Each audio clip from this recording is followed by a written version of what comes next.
Hi అందరికీ. ఈరోజు recipe ఏంటంటే పెసరట్టు ఉప్మా, దానికి చట్నీ అండి. సో ముందుగా మనం పెసరట్టు వేసుకోవడానికని పెసర్లు ఒకరోజు ముందు రాత్రే నానబెట్టుకోవాలి. అవి మంచిగా నానిన తర్వాతనే మిక్సీ పట్టుకోవాలి. సో నేను ఏం చేశానంటే ఒక 2 గ్లాసెస్ ఆఫ్ పెసర్లు తీసుకొని ఒక 1 గ్లాస్ ఆఫ్ బియ్యం తీసుకొని కడిగి మంచిగా అవన్నీ వాష్ చేసి వాటికి సరిపడా వాటర్ అనేది పోసి మూత పెట్టి పెట్టేశాను. అవి ఓవర్ నైట్ అంటే రాత్రంతా సోక్ అయ్యి మంచిగా నానిపోయాయి. నెక్స్ట్ డే మార్నింగ్ వరకు తీసి చూస్తే మనకి చూడండి ఇలా సరిపడా అన్ని వాటర్ పోసేసి పెట్టేశాను.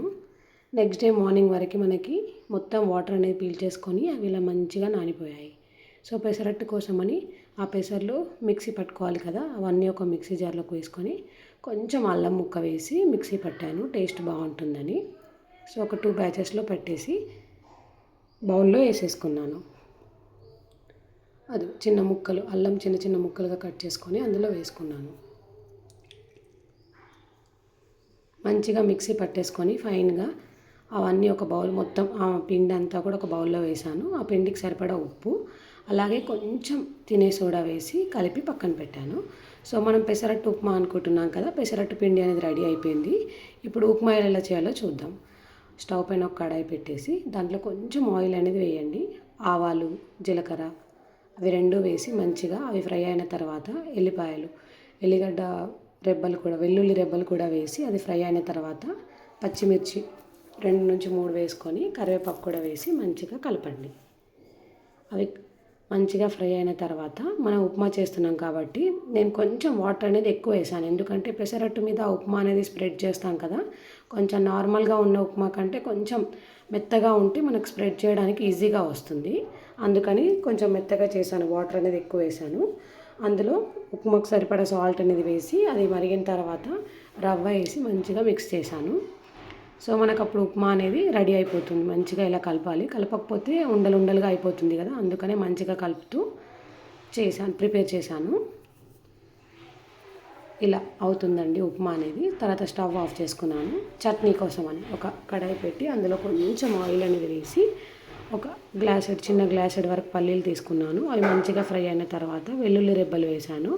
అలాగే పచ్చిమిర్చీలు 3 నుంచి 4 వరకు పచ్చిమిర్చీలు కూడా వేసి దాంట్లో వేసాను. అవి మంచిగా ఫ్రై అయిన తర్వాత దాంట్లో కొంచెం పుట్నాల పప్పు, అంటే ఒక 1 గ్లాస్ పల్లీలు తీసుకున్నాను, 1/2 గ్లాస్ పుట్నాల పప్పు తీసుకున్నాను. అది కూడా వేసి అవి ఫ్రై అయిన తర్వాత కరివేపాకు అనేది వేసాను. అలాగే కొంచెం జీలకర్ర వేసాను. అవి మంచిగా ఫ్రై అయిన తర్వాత స్టవ్ అనేది ఆఫ్ చేసుకోవాలి. అవి కొంచెం చల్లారిపోయిన తర్వాత ఒక మిక్సీ జార్లోకి ట్రాన్స్ఫర్ చేసుకొని ఒక చిన్న 2-3 రెమ్మలంత చింతపండు అనేది వేసాను, టేస్ట్ బాగుంటుందని. సరిపడా సాల్ట్ అనేది వేసి మిక్సీ పట్టాను. మిడిల్లో కొన్ని వాటర్ అనేది యాడ్ చేసి మళ్ళీ ఒకసారి మిక్సీ పడితే నీట్గా చట్నీ అనేది రెడీ అయిపోయింది. చట్నీకి తాలింపు కోసమని ఒక కడాయిలో కొంచెం ఆయిల్ వేసి ఆవాలు, జీలకర్ర అలాగే దంచుకున్న వెల్లుల్లి రెబ్బలు, ఎండుమిరపకాయలు, కరివేపాకు అన్నీ వేసి అవన్నీ ఫ్రై అయిన తర్వాత మంచిగా మనం ముందుగా ప్రిపేర్ చేసుకున్న చట్నీలో కలిపేసాము. సో చట్నీ అనేది రెడీ అయిపోతుంది. ఇప్పుడు పెసరట్టు ఎలా వేయాలో చూద్దాం. స్టవ్ పైన తావా పెట్టి దానికి మంచిగా ఆయిల్ అనేది స్ప్రెడ్ చేశాను. ఇది స్టీల్ తావా అండి. సో దానికి మంచిగా ఆయిల్ అనేది స్ప్రెడ్ చేసి ఒక 2 గరిటెల పిండి అనేది తీసుకొని నీట్గా పెసరట్టు అనేది వేసాను తావా పైన. అది మంచిగా కాలాలి కాబట్టి కొంచెం ఆయిల్ అనేది వేసి మంచిగా కాల్చుకొని తర్వాత దాన్ని రొటేట్ చేశాను. రొటేట్ చేసిన తర్వాత మనం ముందుగా ప్రిపేర్ చేసిన ఉప్మా ఉంది కదా, ఆ ఉప్మా అనేది దీనిపైన స్ప్రెడ్ చేశాను నీట్గా. పక్కన పెట్టుకొని కూడా తినచ్చు, స్ప్రెడ్ చేసుకొని కూడా తినచ్చు. ఇలా చేసుకుంటే చాలా టేస్టీగా ఉంటుంది. మీరు కూడా ట్రై చేసి చూడండి, ఎలా ఉందో కామెంట్స్లో తెలియజేయండి. చూడండి ఇలా మంచిగా స్ప్రెడ్ చేసుకోవాలి. స్ప్రెడ్ చేసుకున్న తర్వాత మంచిగా 2 సైడ్స్ కాల్చేసుకొని సర్వ్ చేసుకుంటే పెసరట్టు ఉప్మా విత్ చట్నీ రెడీ అండి.